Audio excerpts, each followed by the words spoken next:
မင်္ဂလာပါရှင်စီစီဘလက်ဖောင်အနေနဲ့ဒီတပတ်တွင်မှာဖြစ်ပွားခဲ့တဲ့ထူးခြားတဲ့သတင်းဖြစ်စဉ်တွေကိုစုစည်းပြီးတပတ်တွင်သတင်းတွေချုပ်ကိုတင်ဆက်ပေးသားပါမယ်ရှင်ကျွန်မအစင်းတီပါဒီတပတ်မှာတော့ကလဒန်စီမံကိန်းအမြင့်ပြီးဖို့ ADS စက်တက်နဲ့ထောက်လှမ်းရေးပူးပေါင်းထားတဲ့အထူးဖွဲ့မြန်မာပြည်ထဲဝင်ရောက်စီမံဖို့အကြံပြုချက်တွေရှိနေတဲ့သတင်းစစ်ကော်မရှင်ကဤပညာအသုံးပြုပြီးပြည်သူတွေကိုစောင့်ကြည့်ထိန်းချုပ်တာတွေတွန်းမြင့်လှုပ်ဆောင်လာတဲ့သတင်းအထီးကျန်မှုကိုကျော်လွှားဖို့တရုတ်မဟာမိတ်ပါကစ္စတန်နီကာရာဂွာဆိုမာလီယာနိုင်ငံတွေနဲ့လက်တွဲလာတဲ့စုပ်စုဆိုတဲ့သတင်းpassport ထုတ်ပေးတာနဲ့နိုင်ငံခြားထွက်ခွာခွင့်တွေပို့ပြီးကန့်သတ်လာတော့မလားဆိုတဲ့သတင်းတရုတ်စစ်တပ်ရဲ့ဗဟိုစစ်ကော်မရှင်မှာရှီကျင်းဖြစ်နေနောက်တစ်ယောက်ကကျန်တော့တဲ့သတင်းအီရန်နီဒုတိယမြောက်လေယာဉ်တင်သင်္ဘောအုပ်စုတွေထပ်လွှတ်လိုက်တဲ့သတင်းဗုဒ္ဓဘာသာယဟန်တို့ရဲ့ work for peace ခီးစဉ်အောင်မြင်စွာဆုတ်သက်ခဲ့တဲ့သတင်းဒီသတင်းနဲ့အပါအဝင်တပတ်တွင်ထူးခြားတဲ့ပြည်တွင်းသတင်းနိုင်ငံတကာသတင်းတွေကိုစုစည်းတင်ဆက်ပေးသားပါမယ်ရှင်ပထမဆုံးသတင်းအနေနဲ့မြန်မာနိုင်ငံမှာအိန္ဒိယအစိုးရယင်းနှိမ့်မြုပ်နှံထားတဲ့ကလဒန်ဘတ်ဆောင်သုံးသိပ်ပို့ဆောင်ရေးစီမံကိန်းကြီးဟာအချိန်ပြီးပြီးစီးနိုင်ဖို့အခုဆိုရင်တတမရေးနီလန်းတွေနဲ့တင်ညှိနှိုင်းလို့မရတဲ့အခြေအနေရောက်နေပါတယ်။2029ခုနှစ်တမရဲ့အမိပြည်စည်းဖို့အတွက်အိန္ဒိယစစ်တပ်နဲ့ပြည်ပထောက်လှမ်းရေးအဖွဲ့တို့ပါဝင်တဲ့အထူးအဖွဲ့တစ်ခုဖွဲ့ပြီးစီမံကိန်းကိုတိုက်ရိုက်ကောင်တွေ့သွားဖို့အကြံပြုချက်တွေထွက်ပေါ်လာနေတဲ့အကြောင်းတော့ကွန်မြူနတီကပြပြပေးပါမယ်ရှင်။အိန္ဒိယရဲ့စိတ်ကန်းသင်္ဘောနဲ့ရေကြောင်းလမ်းဝင်ကြီးဆာဗန်နန္ဒာဆိုနိုဝေါကကလဒန်စီမံကိန်းကို2029ခုနှစ်မှာအပြီးသတ်မယ်လို့အိန္ဒိယလွှတ်တော်မှာကတိပေးထားတာပါ။ဒါပေမဲ့ချင်းပြည်တွင်းက109ကီလိုမီတာရှည်တဲ့လမ်းပိုင်းဟာအကြီးမားဆုံးအဟန့်အတားဖြစ်နေတယ်လို့2026ဖေဖော်ဝါရီ12ရက်နေ့ထုတ် The Diplomat မဂ္ဂဇင်းရဲ့ဆောင်းပါးမှာပညာရှင်တွေဖြစ်တဲ့ Rajiv နဲ့ဘာရွန်တို့ကထောက်ပြထားပါတယ်။သူတို့ရဲ့အဆိုအရတကယ်လို့2028ခုနှစ်မှာစီမံကိန်းမပြီးခဲ့ရင်အိန္ဒိယအစိုးရအနေနဲ့နိုင်ငံခြားရေးဝန်ကြီးဌာနလက်ထဲကနေစီမံကိန်းကိုလွှဲယူပြီးအိန္ဒိယစစ်တပ်ရဲ့အာသန်ရိုင်ဖယ်တပ်ဖွဲ့ပြည်ပထောက်လှမ်းရေးအဖွဲ့ဖြစ်တဲ့ RAW နဲ့ပြည်တွင်းထောက်လှမ်းရေး IB တို့ပါဝင်တဲ့ agency ပေါင်းစုံအထူးတပ်ဖွဲ့တစ်ခုကိုတာဝန်လွှဲပေးဖို့စဉ်းစားသင့်တယ်လို့ဆိုပါတယ်။ဘာကြောင့်စစ်တပ်နဲ့ထောက်လှမ်းရေးကိုသုံးဖို့ပြောရလဲဆိုတာကတော့ပလောဝဒေတာဟာအာရခတပ်တော် AA နဲ့ချင်းအင်အားစုကြားကနေမြေအားပြိုင်မှုတွေကြောင့်စီမံကိန်းမှာလုပ်နေတဲ့အလုပ်သမားတွေအတွက်အင်မတန်အန္တရာယ်များနေတာကြောင့်လို့ဆိုပါတယ်။ဆိုပါသူတွေရဲ့အဆိုအရရောအဖွဲ့ဟာဒေသခံလက်နက်ကိုင်အဖွဲ့တွေကိုစီးရင်မဟုတ်တဲ့နီလန်းတွေနဲ့စီယုံပြီးလမ်းဖောက်လို့ဤမှာသူတို့ကိုယ်တိုင်ပါဝင်လာအောင်လှုံ့ဆော်တင်တယ်လို့ဆိုပါတယ်။ဒါမှသာတရုတ်နိုင်ငံက AA အဖွဲ့ပေါ်ဩဇာလွှမ်းမိုးနေတာကိုတံပြန်နိုင်မှာဖြစ်တယ်လို့အိန္ဒိယရဲ့စီမံကိန်းကိုလည်းတရုတ်ကုမ္ပဏီတွေလက်ထဲမရအောင်ကာကွယ်နိုင်မှာဖြစ်တယ်လို့ဆိုပါတယ်။ဆောင်းပါးမှာတော့တရုတ်နိုင်ငံဟာမြန်မာပြည်ရဲ့မတည်ငြိမ်တဲ့ဒေသတွေမှာတော့ရေနံနဲ့သဘာဝဓာတ်ငွေပိုက်လိုင်းတွေကိုအောင်မြင်မြင်လုပ်နိုင်ခဲ့တာကိုထောက်ပြထားပါတယ်။ဒါကြောင့်အိန္ဒိယအနေနဲ့လည်းနိုင်ငံရေးနဲ့တန်တမာရေးထပ်ပိုတဲ့စီးရေးနဲ့ထောက်လှမ်းရေးပူးပေါင်းမှုကိုတုံးပြီးကလဒန်စီမံကိန်းကိုအကောင့်တွေဖော်သင့်တယ်လို့တိုက်တွန်းထားတာပါ။အိန္ဒိယရဲ့အရှိမြောက်မူဝါဒ Aris Policy အောင်မြင်ဖို့အတွက်ကလဒန်စီမံကိန်းဟာအသက်သွေးကြောဖြစ်ပါတယ်။ကလဒန်စီမံကိန်းဟာအိန္ဒိယအရှိမြောက်ဒေသနဲ့မြေပြန့်ပြည်မဒေသတွေကိုအချိန်တိုနဲ့အလွယ်တကူဆက်သွယ်ပြီးမဲ့လမ်းကြောင်းဖြစ်တာကြောင့်အိန္ဒိယအတွက်အုပ်ချုပ်ရေးနဲ့စီးပွားရေးဆိုင်ရာအလွန်ရေးပါတဲ့စီမံကိန်းတစ်ခုလည်းဖြစ်ပါတယ်2020ပြည့်နှစ်ထွေထွေရွေးကောက်ပွဲရဲ့မှတ်တမ်းထောက်ထားတွေကိုစစ်ကော်မရှင်ကအခုဆိုရင်အစနာဖြောက်ဖို့အတွက်မိရှို့ဖျက်ဆီးတာတွေလှုပ်ဆောင်နေပါတယ်။ရန်ကုန်မန္တလေးနဲ့ပဲခူးတိုင်းတို့မှာရှိတဲ့မြို့နယ်တော်တော်များများမှာမဲစင်းတွေနဲ့မဲလက်မှတ်တွေကိုမိပုတ်ချိုးဖျက်ဆီးနေတဲ့အခြေအနေကိုတော့ကွန်မန့်ထက်ကပြပြပေးပါမယ်ရှင်။ရန်ကုန်မန္တလေးနဲ့ပဲခူးတိုင်းအတွင်းမှာရှိတဲ့မြို့နယ်အချို့မှာ2020ပြည့်နှစ်ပါတီစုံဒီမိုကရေစီအထွေထွေရွေးကောက်ပွဲတုန်းကအသုံးပြုခဲ့တဲ့မဲစင်းတွေမဲလက်မှတ်တွေနဲ့ရွေးကောက်ပွဲဆိုင်ရာအရေးကြီးတဲ့မှတ်တမ်းစာရွက်စာတမ်းတွေကိုမိရှို့ဖျက်ဆီးနေတယ်လို့စစ်တပ်ထိန်းချုပ်ထားတဲ့မီဒီယာတွေကဖော်ပြနေကြပါတယ်။ဒီလိုဖျက်ဆီးမှုတွေကိုစစ်ကော်မရှင်လက်အောက်ခံရွေးကောက်ပွဲကော်မရှင်အဖွဲ့ခွဲတွေနဲ့မြို့နယ်အထွေထွေအုပ်ချုပ်ရေးဦးစီးဌာနတို့ကပူးပေါင်းပြီးလှုပ်ဆောင်နေကြတာပါခင်ဗျာ။စစ်ကော်မရှင်ဘက်ကတော့အခုလိုမိရှို့ဖျက်ဆီးရတာဟာသက်ဆိုင်ရာရွေးကောက်ပွဲနည်းဥပဒေ111ခါဝေးပါပြဋ္ဌာန်းချက်တွေအရဒီစာရွက်စာတမ်းတွေဟာတင်စီထားမဲ့တတ်မှတ်ကာလစီကံချက်တွေကျော်လွန်သွားပြီဖြစ်လို့လှုပ်ဆောင်တာပါလို့အကြောင်းပြထားပါတယ်။ဒါပေမဲ့အာဏာသိမ်းမှုကိုအကြောင်းပြခဲ့တဲ့မဲမတမာမှုဆိုတဲ့ဆိုဆွဲချက်အပေါ်ပြန်လည်စစ်ဆေးလို့မရအောင်အခုလိုတပ်တွေကိုအလင်းမြန်ဖျက်ဆီးပစ်တာလို့ဝေဖန်နေကြပါတယ်။ရွေးကောက်ပွဲနည်းဥပဒေအရပုံမှန်အဖြစ်မဲလက်မှတ်တွေကိုရွေးကောက်ပွဲအပြီးတစ်နှစ်အထိတင်ထားလေးရှိပေမဲ့အခုလိုနိုင်ငံရေးအပြောင်းအလဲကြီးဖြစ်နေချိန်မှာဖျက်ဆီးတာကတော့မေးခွန်းထုတ်စရာပါ2020ရွေးကောက်ပွဲဟာ NLD ပါတီအပြတ်အသတ်နိုင်ရရှိခဲ့တဲ့ရွေးကောက်ပွဲဖြစ်ပြီးစစ်တပ်ကတော့မဲစင်းမှားယွင်းမှုတွေရှိတယ်လို့ဆိုက2021ခုနှစ်မှာအာဏာသိမ်းခဲ့တာပါအခုဆိုရင်စစ်ကော်မရှင်ဟာသူတို့ကိုယ်တိုင်စီစဉ်နေတဲ့အစင်းလိုက်ရွေးကောက်ပွဲတွေအပြီးသက်ပြင်ဆင်နေချိန်မှာပဲ အရင်ရွေးကောက်ပွဲရဲ့မှတ်တမ်းတွေကိုအခုလိုအစားအစာဖျောက်လိုက်တာဖြစ်ပါတယ်လက်ရှိမှာတော့မြို့နယ်အသီးသီးမှာရှိတဲ့ကော်မရှင်ရုံးတွေမှာအဆောင်အရှောက်တွေနဲ့ဒီလိုမီးရှို့ဖျက်ဆီးမှုတွေကိုစက်တိုက်လှုပ်ဆောင်နေပါတယ် စစ်ကော်မရှင်ဟာပြည်သူတွေရဲ့ဇီဝဆိုင်ရာအချက်လက်တွေကိုရေးအချက်လက်တွေကိုစုဆောင်းရယူက National Database တွေထည့်ပြီးစောင့်ကြည့်ထိန်းချုပ်မှုတွေလုပ်နေပါတယ်။အခုခါမှာဆိုရင်ခရီးသွားလာတဲ့အခါနဲ့တဲခိုတဲ့အခါတွေမှာစည်ရင်းတွေကို system ထဲထည့်ခိုင်းကစောင့်ကြည့်မှုတွေကိုတိုးမြင့်လှုပ်ဆောင်လာနေရပါ။ပြည်စုံတော့ community ကပြပြပေးပါမယ်ရှင်။ နေပြည်တော်ကဟိုတယ်တွေမှာအခုရက်ပိုင်းတွင်ဟိုတယ်မန်နေဂျာတွေအတွက်စစ်ကော်မရှင်ကတင်တဲ့တစ်ခုပေးနေပါတယ်။အပေါ်ရန်ကြည့်ရင်တော့ဝန်ဆောင်မှုစွမ်းရည်မြင့်တင်ဖို့လို့ဆိုထားပေမဲ့အဓိကကတော့အဆင့်မြင့်တင်ထားတဲ့ဧည့်သည်စီးရင်အချက်လက်စနစ် Guest List Information System GLIS ကိုဟိုတယ်တိုင်းမှာမဖြစ်မနေအသုံးပြုခိုင်းဖို့ပါ။ဟိုတယ်နဲ့ခီးသွားလာရေးဝန်ကြီးဂျပန်တော်တောင်ကတော့ဒါဟာ digital အသွင်ကူးပြောင်းရေးအတွက်အထောက်အကူပြုမယ်လို့ဆိုထားပါတယ်။ဒါပေမဲ့ဒီစနစ်ဟာစစ်ကော်မရှင်ရဲ့ National Database နဲ့ဓာတ်ရိုက်ချိတ်ဆက်ထားပြီးခီးသွားလာသူတွေရဲ့အချက်လက်တွေကိုအချိန်နဲ့တပြေးညီစောင့်ကြည့်နိုင်ဖို့ရည်ရွယ်ထားတာဖြစ်ပါတယ်။ဒါအပြင်ခီးသွားလာမှုကနေတဆင့်တော်လိုင်းအင်အားစုတွေကိုခြေရာခံဖို့ရည်ရွယ်ထားတာလည်းဖြစ်ပါတယ်။ပြီးခဲ့တဲ့နှစ်ပိုင်းတွေမှာစစ်ကော်မရှင်ဟာပြည်သူတွေရဲ့ဇီဝဆိုင်ရာ biometric data တွေကိုအတင်းအကျပ်ကောက်ယူခဲ့ပါတယ်။၎င်းစည်းနဲ့မှတ်ပုံတင်လုပ်ငန်းတွေကိုအကြောင်းပြပြီးမျက်နှာနဲ့လက်ပွေရာတွေကို National Database ထဲမှာထည့်သွင်းခဲ့တာပါ။သူတည်တနာမှတ်တမ်းတွေအရစစ်ကော်မရှင်ဟာဒီလိုစောင့်ကြည့်ရေးနည်းပညာတွေအတွက်တရုတ်အိန္ဒိယနဲ့ရုရှားနိုင်ငံတွေစီက AI နည်းပညာအကူအညီတွေကိုရယူနေတာပါ။သူသဖြင့် PSMS လို့ခေါ်တဲ့လူတဦးချင်းစီကိုအသေးစိတ်စောင့်ကြည့်တဲ့စနစ်ကိုမြို့ကြီးတွေမှာစတင်အသုံးပြုနေပြီးတက်ကြွလှုပ်ရှားသူတွေကိုဖမ်းဆီးရမှာအဓိကလက်နက်တစ်ခုလိုသုံးစွဲနေတာဖြစ်ပါတယ်။ဒါ့အပြင်ဒီနည်းပညာကိုစစ်တပ်နဲ့နှိစက်တဲ့မိသားစုဝင်တွေပိုင်ဆိုင်တဲ့ကုမ္ပဏီတွေကသင့်ဝယ်ယူနေတာဖြစ်ပြီးအဲ့ဒီစနစ်ဟာပြည်သူတွေရဲ့လုံခြုံရေးနဲ့လွတ်လပ်ခွင့်ကိုအကြီးအကျယ်ချင်းချောက်နေတယ်လို့နည်းပညာရှင်တွေကထောက်ပြနေကြပါတယ်။ ထိုင်းဆိုရရဲ့အလုပ်လုပ်ကံခွင့်ဝတ်ပါမရရှိထားတဲ့မြန်မာလုပ်သားတွေအတွက်မြည်သူမြည်ဝါဖြစ်ကြောင်တက်သိခံလက်မှတ် CI ထုတ်ပေးမဲ့စကန်တွေကိုလာမယ့်ဖေဖော်ဝါရီလ19ရက်နေ့ကစပြီးဖွင့်လှစ်ပေးတော့မယ်လို့စစ်ကော်မရှင်ကကြေညာပါတယ်။စမှုစခွန်စမှုပရာကန်စုရထာနီချင်းမိုင်ချုံပူရီစတဲ့နေရာ၅ခုမှာ CI စကန်တွေဖွင့်လှစ်သွားမယ်လို့ဆိုပါတယ်။ရှောက်ထားခြင်းတဲ့အလုပ်သမားတွေအနေနဲ့ငွေပေးသွင်းမှုကိုတော့နီးစပ်ရာ7-11ဆိုင်တွေမှာလွယ်တကူလှုပ်ဆောင်နိုင်ပြီးငွေသွင်းတဲ့အခါမှာမိမိတို့ပြုလုပ်လိုတဲ့စကန်နဲ့ရက်စွဲကိုတပါးလေးရွေးချယ်ကရရှိလာတဲ့ပြေးစာကိုယူဆောင်ပြီးတော့တတ်မှတ်ထားတဲ့နေ့မှာစကန်ကိုတွားရောက်ပြုလုပ်ရမှာဖြစ်ပါတယ်။ CI လျှောက်ထားကားဟာထိုင်ဘတ်ငွေ2690ကျတဲ့မှာဖြစ်ကြောင်းတရားဝင်ထုတ်ပြန်ထားပြီးငွေကြေးပုံမှုကုန်ကြမှုမရှိစေဖို့ပွဲစားနဲ့မလုပ်ကြဖို့လည်းတတိပေးထားပါရှင်။ဒါပေမဲ့မြန်မာရွှေ့ပြောင်းလုပ်သားများစုကတော့ကိုယ်တိုင်ပြုလုပ်တဲ့အခါမှာ CI ထုတ်ပေးစကန်ကဝန်ထမ်းတွေကအလွယ်တကူပြုလုပ်မပေးတဲ့အတွက်ပွဲစားတွေအားကိုးနေရပြီးထိုင်ဘတ်ငွေ6000ကနေဘတ်ငွေတောင်ကနန်တီကုန်ကြနေရပါတယ်။ CI စကန်တွေကိုအပတ်စဉ်တနင်္လာနေ့တိုင်းမှာပိတ်ထားမှာဖြစ်တယ်လို့ဘန်ကောက်မြို့ကမြန်မာတန်ရုံရဲ့ရုပ်ပိတ်ရက်တွေမှာလည်းပိတ်ထားမယ်လို့ဆိုပါတယ်။စစ်ကော်မရှင်ဟာနှစ်ပေါင်း100ကျော်ကြာအသုံးပြုခဲ့တဲ့1920ပြည်နယ်နိုင်ငံကူးလက်မှတ်အဥပဒေကိုဖျက်သိမ်းပြီးလက်ရှိချင်းဒီနဲ့ကိုက်ညီမဲ့ဥပဒေတရပြဋ္ဌာန်းမှုအပြည့်တက်ညှိနှိုင်းနေပြီဖြစ်ပါတယ်။ဒီဥပဒေအသေးကြောင့် passport ထုတ်ပေးတဲ့နေရာမှာပိုပြီးကန့်သတ်ချက်တွေရှိလာတော့မလားဆိုတာကိုတော့ community ကဆက်ပြောပြပေးပါမယ်ရှင်။နေပြည်တော်မှာရှိတဲ့စစ်ကော်မရှင်ဥပဒေရေးရာဝန်ကြီးဌာနမှာစစ်ကော်မရှင်ရှေ့နေချုပ်တီရာဦးနဲ့ပြည်ထောင်ဝန်ကြီးဌာနတာဝန်ရှိသူတွေဟာမြန်မာနိုင်ငံကူးလက်မှတ်ဆိုင်ရာဥပဒေမူကြမ်းအတွက်အပြည့်တက်ညှိနှိုင်းစည်းဝေးကိုကျင်းပခဲ့ပါတယ်။အခုဥပဒေသစ်ဟာမြန်မာနိုင်ငံသားတွေရဲ့ပြည်ပထွက်ခွာခွင့်အပေါ်ဘယ်လိုရိုက်ခတ်လာမလဲဆိုတာစိုးရိမ်စရာဖြစ်နေပါတယ်။အရင်ဥပဒေဟောင်းမှာနိုင်ငံကူးလက်မှတ် passport ထုတ်ပေးရေးနဲ့ပတ်သက်ပြီးအမျိုးအစားခွဲခြားထားတာမျိုးမရှိပါဘူး။ဒါပေမဲ့2010ပြည့်နှစ်ကစပြီးညွှန်ကြားချက်ထုတ်ပြန်ပြီးတော့ passport တွေကို PV, PG ဆိုပြီးအမျိုးအစား6မျိုးထိခွဲခြားသတ်မှတ်ခဲ့တာပါ။နိုင်ငံအများစုမှာတော့အခုလိုခွဲခြားတာမျိုးမရှိဘဲနိုင်ငံကိုဝင်ရောက်ခွင့်ဗီဇာတွေမှာသာခွဲခြားကြတာဖြစ်ပါတယ်။ဒီစနစ်ဟာအမှန်တကယ်တော့နိုင်ငံတကာစံနှုန်းထက်ပြည်တွင်းစီမံခန့်ခွဲမှုအတွက်တည်တံ့လုပ်ထားတာဖြစ်ပါတယ်။2024မေလကစပြီးစစ်ကော်မရှင်ဟာပြည်ပထွက်ခွာခွင့်ကို passport အမျိုးအစားပေါ်လိုက်ပြီးကန့်သတ်ပိတ်ပင်ထိန်းချုပ်မှုတွေလှုပ်ဆောင်လာနေပါတယ်။ passport အမျိုးအစားနဲ့ထွက်ခွာတဲ့အကြောင်းရင်းမတူရင်ကန့်သတ်ပိတ်ပင်တာတွေလှုပ်လာတာပါ။နိုင်ငံတကာမှာဒီလိုလှုပ်ဆောင်တဲ့အခြေအနေကအလွန်ရှားပါပါတယ်။1920ဥပဒေဟာ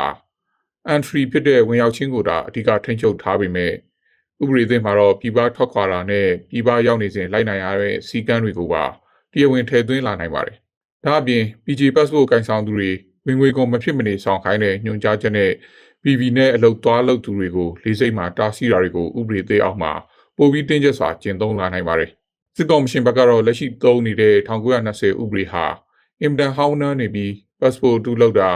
ာသူတစ်ပါး passport ကိုကင်ဆောင်တာနဲ့အချက်လက်လိမ်လည်တာတွေကိုအရေးယူရတဲ့နေရာမှာ အခက်အခဲတွေရှိနေလို့အခုလိုဥပဒေတွေရေးဆွဲရတာပါလို့အကြောင်းပြထားပါတယ်။လက်ရှိမှာတော့ဒီဥပဒေကြမ်းကိုအတည်ပြုပြဋ္ဌာန်းနိုင်ဖို့အပြီးသက်ညှိနှိုင်းပြီးပြီဖြစ်ပါတယ်။ passport မျိုးစားတွေကိုအရင်ကထပ်ပိုပြီးစနစ်တကျခွဲခြားလာတာခွန်ကိစ္စတွေနဲ့ချိတ်ဆက်လာတာတွေပိုပြီးရှိလာနိုင်တာကြောင့်ရှေ့လျှောက်မှာ passport လျှောက်ထားဖို့နဲ့ဂိုင်ဆောင်ဖို့ကတော့အရင်ကထပ်ပိုပြီးခက်ခဲလာနိုင်တဲ့အခြေအနေမှာရှိနေပါတယ်။ တက္ကသိုလ်လေ့ကျင့်ရေးတပ်ဖွဲ့ဝင်ကျောင်းသားကျောင်းသူတွေနဲ့ဆရာဆရာမတွေအတွက်စစ်တင်တန်းတွေကိုစစ်ကော်မရှင်က NIRI ပြုလုပ်နေပါတယ်။2025-2026 ပညာသင်နှစ်အတွက်ဖွင့်လှစ်လိုက်တဲ့သင်တန်းတွေမှာအခြေခံစစ်ပညာတွေမကဘဲတိုင်းပြည်စစ်ပညာသင်တန်းတွေပါဝင်နေပြီးနေပြည်တော်တောင်ကြီးမော်လမြိုင်ရန်ကုန်ပတ်သိမ်အမရပူရာနဲ့တောင်ငူမြို့တွေကနေမြေခံစစ်တင်တန်းကျောင်းတွေမှာတပြိုင်နက်တည်းကျင်းပခဲ့တာဖြစ်ပါတယ်။ဦးသိန်းစိန်အစိုးရလက်ထက်ကပြန်လည်စတင်ခဲ့တဲ့တက္ကသိုလ်လေ့ကျင့်ရေးတပ်ဖွဲ့စစ်တင်တန်းတွေကိုအာဏာသိမ်းပြီးတဲ့နောက်မှာစစ်ကော်မရှင်ကကြည်ကြဲပြင်းပြင်းလှုပ်ဆောင်လာတာဖြစ်ပါတယ်။ဒါဟာအကြောင်းသားတွေရဲ့ကိုယ်တိုင်ဆန္ဒပြုချက်အရနိုင်ငံချစ်စိတ်မျိုးချစ်စိတ်ရှင်သန်လာကိုလေ့ကျင့်ပေးတာပါလို့စစ်ကော်မရှင်ကအကြောင်းပြထားပါတယ်။ဒါပေမဲ့လက်တွေ့မြေပြင်မှာတော့စစ်ကော်မရှင်ဟာစစ်မှုထမ်းဥပဒေကြောင့်လူငယ်တွေပြည်ပကိုထွက်ပြေးနေကြတာဟန်တာဖို့နဲ့တက္ကသိုလ်ကျောင်းသားတွေကိုစစ်တပ်ရဲ့ထောက်တိုင်တွေဖြစ်လာအောင်စနစ်တကျစီယုံသိမ်းသွင်းနေတာလို့နိုင်ငံရေးလေ့လာသူတွေကတော့ထောက်ပြနေကြပါတယ်။စစ်ကော်မရှင်ဟာစစ်မှုထမ်းဥပဒေကိုအသုံးပြုပြီးလူငယ်တွေကိုလစဉ်9000ထပ်မံနဲ့အတင်းအဓမ္မစုဆောင်းနေတာဟာပြီးခဲ့တဲ့လကအထိဆိုရင်အပတ်စဉ်21ထိရှိလာပါပြီ။ဆရာဆရာမတွေကိုပါစစ်တင်တန်းပေးတာဟာကျောင်းသားတွေကိုထင်းကျောင်းတဲ့နေရာမှာစစ်တပ်ရဲ့အလိုကျဖြစ်အောင်ပုံသွင်းတာလို့ယူဆနိုင်ပါရဲ့ရှင်။မြန်မာနိုင်ငံမှာဆရာနာသိပြီး9နှစ်ပြည့်သွားပြီးတဲ့အချိန်မှာစစ်ကော်မရှင်ဟာနိုင်ငံတကာရဲ့ဖေကျင်ထားမှုအတုံ့ပြန်မှုအတွက်တရုတ်နိုင်ငံရဲ့မဟာမိတ်တွေနဲ့ပို့ပြီးနိနိကက်ကလက်တွဲလာတာတွေ့ရပါတယ်။အထူးသဖြင့်ပါကစ္စတန်နဲ့ဆိုမာလီယာတို့လိုနိုင်ငံတွေအပြင်အမေရိကန်နဲ့အဆင်မပြေတဲ့နီကာရာဂွာနိုင်ငံနဲ့ပါတပ်တမန်ရေးရတွေတိုးမြင့်လှုပ်ဆောင်လာနေတာကိုတွေ့ရပါတယ်။စစ်ကောင်စီရဲ့ဒီတပ်တမန်ရေးရအပြောင်းလဲအကြောင်းကိုတော့ကွန်မြူနတီကပြပြပေးပါမယ်ရှင်။ အနောက်နိုင်ငံတွေနဲ့အာဆီယံကစစ်ကော်မရှင်ရဲ့ရွေးကောက်ပွဲကိုအသိအမှတ်မပြုဘဲကန့်သတ်မှုတွေလုပ်ထားချိန်မှာစစ်ကော်မရှင်ဟာအာရှအာဖရိကနဲ့လက်တင်အမေရိကကတရုတ်ရဲ့မိတ်ဖက်နိုင်ငံတွေစီကိုခြေဦးလှည့်လာတာပါအခု2026ခုနှစ်ဇန်နဝါရီလအတွင်းမှာတင်စစ်ကော်မရှင်ကအာဖရိကဥကြိုဒေသကဆိုမာလီယာနိုင်ငံနဲ့တန်တမန်အဆက်အသွယ်စတင်ထူထောင်လိုက်ပါတယ်ဆိုမာလီယာဟာမြန်မာနိုင်ငံအတွက်128နိုင်ငံမြောက်တန်တမန်မိတ်ဖက်ဖြစ်လာပြီးမလေးရှားနိုင်ငံမှာရှိတဲ့တရုတ်တန်ယုံတွေနဲ့နှိစက်တဲ့ဝင်းကျင်မှာပဲနှစ်နိုင်ငံကိုယ်စားလှယ်တွေလက်မှတ်ရေးထိုးခဲ့ကြတာဖြစ်ပါတယ်အထူးခြားဆုံးကတော့ပါကစ္စတန်နိုင်ငံနဲ့ဆက်ဆံရေးပါ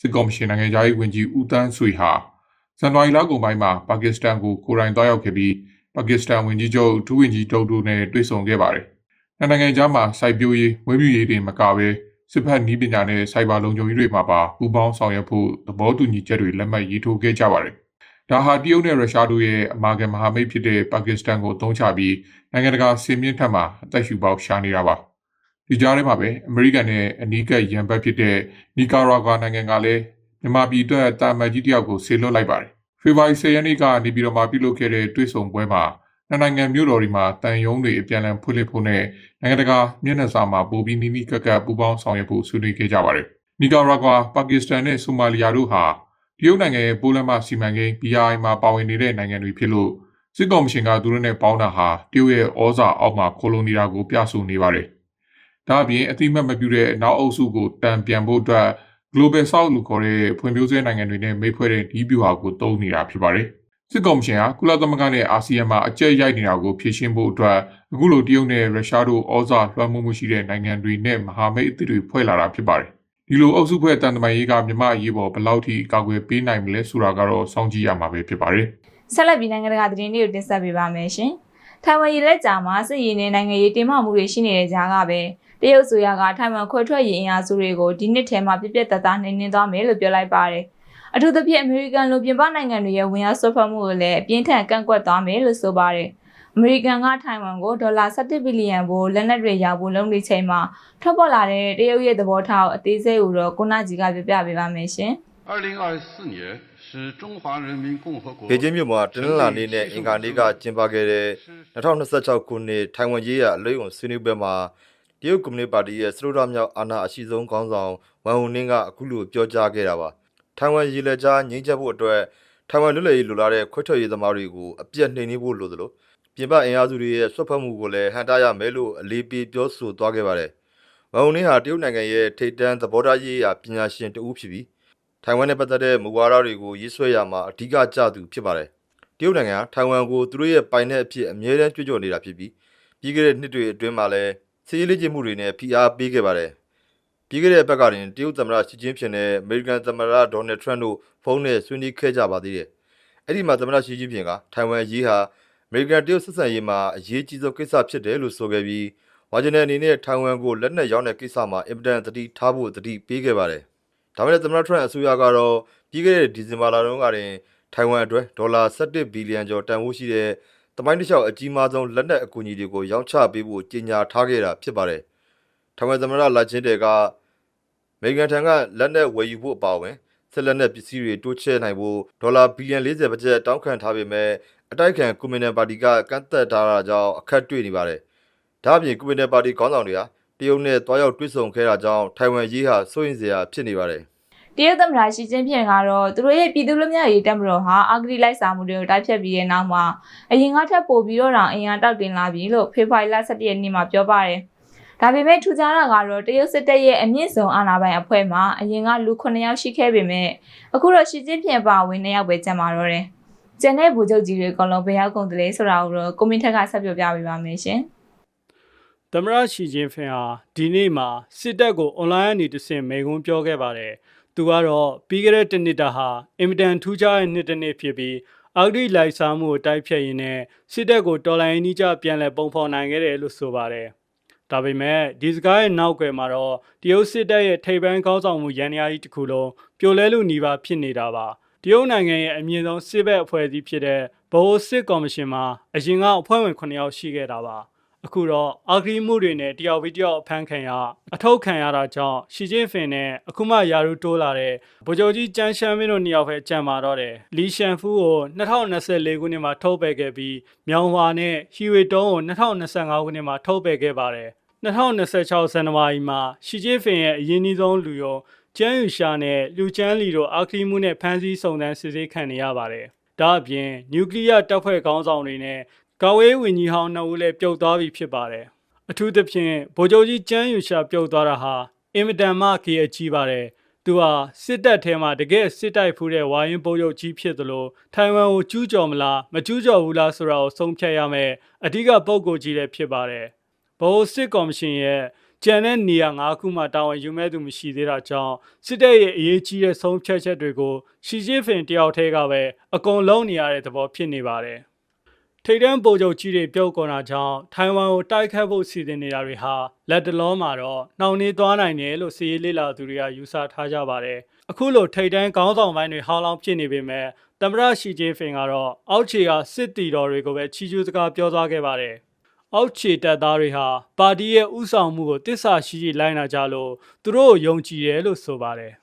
ရုရှားရဲ့ပင်လယ်နက်ရေတပ်ဟာယူကရိန်းရဲ့ drone စစ်ဆင်ရေးတွေကြောင့်သူတို့ရဲ့အခြေစိုက်စခန်းဟောင်းတွေကနေဘေးလွတ်ရာကိုအသေးအတန့်ရွှေ့ပြောင်းနေရတယ်လို့ယူကရိန်းရေတပ်ကထုတ်ဖော်ပြောကြားလိုက်ပါတယ်။အရင်ကခရိုင်းမီးယားမှာအခိုင်အမာတပ်ဆွဲထားတဲ့ရေငုပ်သင်္ဘောတွေဟာအခုဆိုရင်တိုက်ခိုက်ခံရမှာကိုကြောက်လို့ပင်လယ်ပြင်ထဲမှာတော့မလှုပ်ရှားရတော့ပဲပျောက်ကွယ်လူနေပါဖြစ်နေတဲ့အကြောင်းကိုတော့ကွန်မြူနတီကဆက်ပြောပြပေးပါမယ်ရှင်။ ယူကရိန်းရေတပ်ရဲ့ပြောရေးဆိုခွင့်ရှိသူဒီမီထရိုပလက်တင်ချိုရဲ့အဆိုအရရုရှားဟာသူတို့ရဲ့ရည်တပ်အခြေစိုက်စခန်းဖြစ်တဲ့ခရိုင်းမီးယားက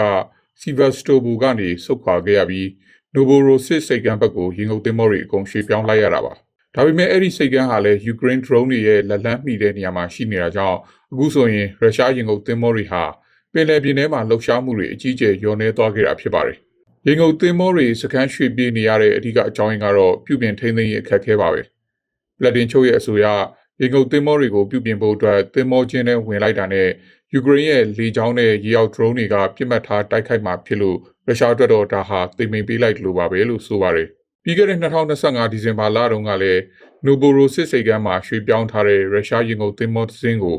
ယူကရိန်းလုံခြုံရေးအဖွဲ့ SBU ကအောင်မြင်မြင်တိုက်ခိုက်နိုင်ခဲ့ပါတယ်။အခုဆိုရင်ရုရှားပင်လယ်နက်ရေတပ်မှာခရုဇ်ဒုံးပြန်ပစ်ခတ်နိုင်တဲ့ရေငုပ်သင်္ဘော6စီးတဲက2စီးပဲကျန်တော့တာဖြစ်ပါတယ်။ရုရှားဟာသူတို့ရဲ့ရေငုပ်သင်္ဘောတွေကိုဘေးလွတ်ရာရွှေ့နေရတယ်လို့တူရကီနိုင်ငံကလည်းရေလက်ကြားကိုပိတ်ထားတဲ့အတွက်စစ်သင်္ဘောတွေထပ်ဖြည့်ဖို့လည်းမဖြစ်နိုင်တော့တဲ့အခြေအနေပါ။တက်ဆက်ပြည်နယ်ကနေမိုင်ပေါင်း2300ကျော်ခြေကျင်လျှောက်လာခဲ့ကြတဲ့ဗုဒ္ဓဘာသာယဟန်တော်24ပါးဟာဝါရှင်တန် DC ကိုရောက်ရှိလာခဲ့ပြီးခီးစဉ်ကိုအောင်မြင်စွာအဆုံးသတ်နိုင်ခဲ့ပါတယ်။အီရန်နဲ့ခက်ခဲတဲ့လမ်းခရီးကိုမြတ်တရားနဲ့ဘယ်လိုကြော်ဖြတ်လာခဲ့တယ်လဲဆိုတာကိုတော့ကွန်မန့်ထက်ကဆက်ပြီးပြောပြပေးပါမယ်ရှင်။ညီညွတ်သင်္ကန်းတွေကိုဝတ်ဆင်ထားတဲ့ဗုဒ္ဓဘာသာယဟန်တော်24ပါးဟာအမေရိကန်ပြည်နယ်9ခုကို 3 လကျော်ကြောင်ဖြတ်ကျော်ပြီးနောက်မှာအင်္ဂါနေ့မှာတော့ဝါရှင်တန် DC ကိုရောက်ရှိလာခဲ့ပြီးဗုဒ္ဓဟူးနေ့မှာသူတို့ရဲ့ငြိမ်းချမ်းရေးခီးစဉ်ကိုအောင်မြင်စွာဆုံးသက်ခဲ့ပါတယ်။ Wars for Peace လို့ခေါ်တဲ့ဒီခီးစဉ်ဟာအမေရိကန်နဲ့တကမ္ဘာလုံးမှာငြိမ်းချမ်းရေးမြစ်တာတရားနဲ့ကရုဏာတရားတွေပြန်ပွားဖို့ရည်ရွယ်တာဖြစ်ပြီးလန်ခီမှာပြင်းထန်တဲ့နှင်းမုန်တိုင်းတွေနဲ့အေးရန်တွေကိုကြမ်းကြမ်းခံကြော်ဖြတ်လာခဲ့ကြတာပါအချို့နေရာတွေမှာဆိုရင်နှင်းတွေကြားမှာခြေပလာနဲ့တောင်လမ်းလျှောက်ခဲ့ကြတာဖြစ်ပါတယ်ဒီခီးစဉ်ဟာဆိုရှယ်မီဒီယာပေါ်မှာလူတန်းနဲ့ချီပြီးအားပေးမှုကိုရရှိခဲ့ပြီးအထူးသဖြင့် Peace Store အာလောကလေးကလူငယ်တွေကြားမှာအင်ပတန်ရည်ပန်းစားခဲ့ပါတယ်လမ်းလျှောက်ပွဲရဲ့ခေါင်းဆောင်ဆရာတော်ဘိက္ခုပညာခါရကတော့အခုလိုလမ်းလျှောက်တာဟာဆန္ဒပြဖို့မဟုတ်ပါဘူးလူတဦးချင်းစီရဲ့ရင်ထဲမှာရှိပြီးသားဖြစ်တဲ့ငြိမ်းချမ်းရေးကိုပြန်ပြီးနိုးထလာစေဖို့ဖြစ်ပါတယ်လို့ဆိုပါတယ်ဒီခီးစဉ်ဟာအင်မတန်ခက်ခဲခဲ့ပါတယ်တက်ဆက်ပြည်နယ်ဒေတွန်မြို့နားမှာရဟန်းတော်တွေကိုလုံခြုံရေးယူပေးတဲ့ကားကိုကုန်တင်ကားစီးကဝင်တိုက်ခဲ့လို့ရဟန်းတော်နှစ်ပါးပြင်းပြင်းထန်ထန်ဒဏ်ရာရခဲ့ပြီးတပားဆိုရင်ခြေထောက်တစ်ဖက်ဖြတ်လိုက်ရတဲ့အထိဖြစ်ခဲ့ပါတယ်ဒါပေမဲ့ငြိမ်းချမ်းရေး message ကိုပေးနိုင်ဖို့အတွက်ရဟန်းတော်တွေဟာနောက်မဆုတ်ပဲဒီခီးကိုဆက်ခဲ့ကြတာပါမြောက်ကယ်ရိုလိုင်းနားအုပ်ချုပ်ရေးမှူးဂျော့စတိန်းကလည်းရဟန်းတော်တွေဟာမျှော်လင့်ချက်တွေလိုအပ်နေတဲ့အချိန်မှာလူတို့ကိုစိတ်ခွန်အားပေးနိုင်ခဲ့တယ်လို့ချီးကျူးခဲ့ပါတယ်ဒီလမ်းလျှောက်ပွဲဟာဘာသာရေးတက်တဲ့ထက်စာရင်ဒန်းလူညီမျှတရားမျှတမှုနဲ့ဂုဏတရားဆိုတဲ့လူသားချင်းစာနာမှု message တွေကိုပို့ပြီးအသားပေးခဲ့တာဖြစ်ပါတယ်ဝါရှင်တန် DC ကိုရောက်တဲ့အခါမှာတော့တန်ယုံတွေရှိတဲ့လမ်းတစ်လျှောက်မှာလူပေါင်းရာနဲ့ချီပြီးဘန်းတွေအသီးနှံတွေနဲ့စောင့်ကြိုခဲ့ကြပါတယ်ဝါရှင်တန်မြို့တော်ဝန်ရဲ့ကိုယ်စားလှယ်ကလည်းရဟန်းတော်တွေကိုဂုဏ်ပြုမှတ်တမ်းလာပေးအပ်ခဲ့သလိုအမျိုးသားဖျားရှိခိုးကျောင်းမှာလည်းဘာသာပေါင်းစုံပါဝင်တဲ့ငြိမ်းချမ်းရေးဆုတောင်းပွဲကိုကျင်းပခဲ့ပါတယ်လက်ရှိအမေရိကန်မှာလူဝင်မှုကြီးကြပ်ရေးပြဿနာတွေကြောင့်တိုင်းပြည်ဟာစိတ်ဖိစီးမှုတွေများနေချိန်မှာအခုလိုရဟန်းတော်တွေရဲ့ငြိမ်းချမ်းရေးခီးစဉ်ကပြည်သူတွေကိုခိတ္တခဏစိတ်အေးချမ်းမှုပေးနိုင်ခဲ့တယ်လို့လာရောက်ကြိုဆိုသူတွေကဆိုကြပါတယ်သမ္မတဒေါ်နယ်ထရန့်ကအီရန်နိုင်ငံကိုစစ်ရေးအရာအကြက်ကင်မှုအတွက်အခုရောက်နေတဲ့လေယာဉ်တင်သင်္ဘောအပြင်ဒုတိယမြောက်လေယာဉ်တင်သင်္ဘောအုပ်စုကြီးကိုပါထပ်ပြီးဆေးလို့ပေါ်စဉ်းစားနေတယ်လို့ထုတ်ဖော်ပြောကြားလိုက်ပါတယ်။အီရန်ဘက်ကသာအပေးယူမလုပ်ရင်အင်မတန်ပြင်းထန်တဲ့တခုခုနဲ့တွေ့ရမယ်လို့လည်းထရန့်ကချိန်ချောက်လိုက်တဲ့အကြောင်းတော့ကွန်မြူနတီကဆက်ပြီးပြောပြပေးပါမယ်ရှင်။ဂူလောလောဆယ်အရှိလေပိုင်းမှာအမေရိကန်ရဲ့လေယာဉ်တင်သင်္ဘောကြီး USS Abraham Lincoln ရှိနေတာပါ။ဒါပေမဲ့သမ္မတဒေါ်နယ်ထရန့်ကတော့အီရန်ကိုအပြတ်သက်ဖိအားပေးဖို့အတွက်နောက်ထပ်လေယာဉ်တင်သင်္ဘော USS Gerald R. Ford ကိုထပ်ပြီးဆေးလွှတ်လိုက်ပါပြီ။ငါတို့နဲ့အပေးယူတစ်ခုခုလုပ်ပါမဟုတ်ရင်တော့အင်မတန်ပြင်းထန်တဲ့တစ်ခုခုကိုမင်းတို့ရင်ဆိုင်ရလိမ့်မယ်လို့ထရန့်ကအီရန်အစိုးရကိုသတိပေးထားပါတယ်။လေယာဉ်တင်သင်္ဘောတစ်စင်းမှာခင်မီတိုက်လေယာဉ်စင်း80ကျော်ပါဝင်တာကြောင့်သင်္ဘော2စင်းဆိုရင်အီရန်ရဲ့လေကြောင်းရန်ကာကွယ်ရေးစနစ်ကိုစက္ကန့်ပိုင်းတွင်ဖျက်ဆီးပစ်နိုင်တဲ့အင်အားရှိနေပါတယ်။ဒါကြောင့်သမ္မတထရန့်ရဲ့အခုလိုလေယာဉ်တင်သင်္ဘောတွေထပ်ပြီးချိန်ချောက်လိုက်တာဟာအီရန်အစိုးရကိုအင်မတန်ထိတ်လန့်စေခဲ့ပါတယ်။ဂျူရူတပုံတွေရအီရန်ဟာအစ္စဖာဟန်ကသူတို့ရဲ့အဓိကနျူကလ িয়ার စခန်းအဝင်အဝတွေကိုမြေကြီးတွေနဲ့အသေးအံမြုပ်ပြနေတာကိုတွေ့ရပါတယ်။ဒါအမေရိကန်ရဲ့လေကြောင်းတိုက်ခိုက်မှုတံကိုရှော့ချဖို့နဲ့အထူးတပ်ဖွဲ့တွေဝင်ရောက်စီးနင်းတာကိုတားဆီးဖို့အတွက်ကြိုတင်ပြင်ဆင်နေတာဖြစ်ပါတယ်။ဒီကြားထဲမှာပဲအုံမန်နိုင်ငံမှာအမေရိကန်နဲ့အီရန်ကြားလျှို့ဝှက်ဆွေးနွေးမှုတွေရှိပေမဲ့ထရန့်ကတော့စီးရီးယားတင့်ပြင်ထားတာကိုနောက်ဆုတ်မှာမဟုတ်ဘူးလို့ဆိုပါတယ်။အီရန်ဘက်ကတော့ယူရေနီယံတန့်စင်တဲ့လုပ်ငန်းကိုလုံးဝရပ်မှာမဟုတ်ဘူးလို့ခေါင်းမှနေသေးပါ။တင်သင်္ဘော2စင်းစလုံးဟာအီရန်သားကိုရောက်လာမယ်ဆိုရင်တော့ဒါဟာအရှေ့လေပိုင်းမှာစစ်ပွဲကြီးတစ်ခုတကယ်ပဲဖြစ်လာတော့မယ်အချက်ပြသံပဲလို့စီးရီးချင်းချင်းသူတွေကသုံးသပ်နေကြပါတယ်။ရွေးကောက်ပွဲမှာပြည့်သက်အနိုင်ရခဲ့တဲ့ဝန်ကြီးချုပ်အနုတင်ရဲ့ဘွန်ချိုင်းထိုင်းပါတီဟာအခုဆိုရင်တတိယနေရာမှာရှိတဲ့ဖြူထိုင်းပါတီနဲ့ပူးပေါင်းပြီးမဟာမိတ်အစိုးရဖွဲ့ဖို့သဘောတူလိုက်ပြီးဖြစ်ပါတယ်။အရင်ကရန်သူတွေလိုဖြစ်ခဲ့ကြပေမဲ့အခုတော့အာဏာတည်မြဲရေးအတွက်ဘယ်လိုလက်တွဲလိုက်ကြသလဲဆိုတာကိုကွန်မန့်ထက်ကဆက်ပြောပြပေးပါမယ်ရှင်။ပြီးခဲ့တဲ့တနင်္ဂနွေနေ့မှာကျင်းပခဲ့တဲ့ရွေးကောက်ပွဲမှာဝန်ကြီးချုပ်အနုတင်ဦးဆောင်တဲ့ဘွန်ချိုင်းထိုင်းပါတီဟာအမတ်နေရာ193နေရာနဲ့အင်အားသင့်စရာအနိုင်ရရှိခဲ့တာပါအခုတော့အချင်းကျနေတဲ့တထေးကြီးတက်စင်ရဲ့ဖြူထိုင်းပါတီကရရှိထားတဲ့အမတ်နေရာ84နေရာနဲ့ပေါင်းလိုက်မယ်ဆိုရင်အနုတင်အတွက်လွှတ်တော်အတွင်းမှာအခိုင်အမာအသာစီးရသွားပြီဖြစ်ပါတယ်ဝန်ကြီးချုပ်အနုတင်ကတော့ကျွန်တော်တို့အစိုးရအဖွဲ့အနေနဲ့အတူတူလက်တွဲပြီးတိုင်းပြည်အတွက်ကောင်းမွန်တဲ့အလုပ်တွေကိုလှုပ်ဆောင်သွားမှာပါလို့ဖြူတိုင်းပါတီခေါင်းဆောင်တွေနဲ့တွေ့ဆုံပြီးမှပြောကြားခဲ့ပါတယ်။တကယ်တော့ဒီပါတီနှစ်ခုဟာအရင်ကမဟာမိတ်တွေဖြစ်ခဲ့ကြပေမဲ့ပြီးခဲ့တဲ့ဇွန်လတုန်းကမှအနုတင်ဟာမဟာမိတ်အဖွဲ့ကနေခွဲထွက်ခဲ့တာပါ။တက်စင်ရဲ့သမီးပေထုံတန်းဝန်ကြီးချုပ်ယာဒူကနေဖယ်ရှားခံပြီးနောက်မှာအနုတင်ကဝန်ကြီးချုပ်ဖြစ်လာခဲ့တာပါ။ အခုတော့အတိတ်ကနားလည်မှုလွဲတာတွေကိုမေးဖြောက်ပြီးတိုင်းပြည်ကိုအတူတူအုပ်ချုပ်ကြဖို့အနုတင်ကဖိတ်ခေါ်လိုက်တာဖြစ်ပါတယ်။နိုင်ငံရေးလေးလာသူတွေကတော့ဒီပါတီနှစ်ခုရဲ့ဆက်ဆံရေးကိုချစ်သူရန်ပဲလို့တင်စားခေါ်ဝေါ်နေကြပါတယ်။ဒီမဟာမိတ်ဖွဲ့မှုဟာတက်စင်ရဲ့စီးပွားရေးကွန်ရက်တွေနဲ့အနုတင်ရဲ့အမျိုးသားရေးဝါဒကိုပေါင်းဆိုင်လိုက်တာဖြစ်လို့စီးပွားရေးသမားတွေနဲ့အထက်တန်းလွှာတွေကြားမှာထောက်ခံမှုရနိုင်ပါတယ်။အနုတင်ရဲ့ဗွန်ချိုင်းထိုင်းပါတီဟာအခုတစ်ပတ်အတွင်းမှာပဲတခြားအသေးသားပါတီ6ခုရဲ့ထောက်ခံမှုကိုလည်းရရှိထားတာကြောင့်လက်ရှိမှာအမတ်နေရာ285နေရာလောက်အထိအင်အားတောင့်တင်းနေတာပါနိုင်ငံရဲ့စီးပွားရေးအကျပ်တဲတွေကိုဖြေရှင်းဖို့အတွက်အင်အားတောင့်တင်းတဲ့အစိုးရတရက်လိုအပ်တယ်လို့လည်းသူကဆိုပါတယ်အခုလိုဗုံချိုင်းထိုင်းပါတီနဲ့ဖြူတိုင်းပါတီတို့ပေါင်းလိုက်တာဟာလူငယ်တွေအများအပြားထောက်ခံထားတဲ့ပြည်သူ့ပါတီအတွက်ကတော့အတိုက်အခံနေရာမှာပဲဆက်ပြီးရပ်တည်ရမယ့်အခြေအနေဖြစ်သွားစေပါတယ်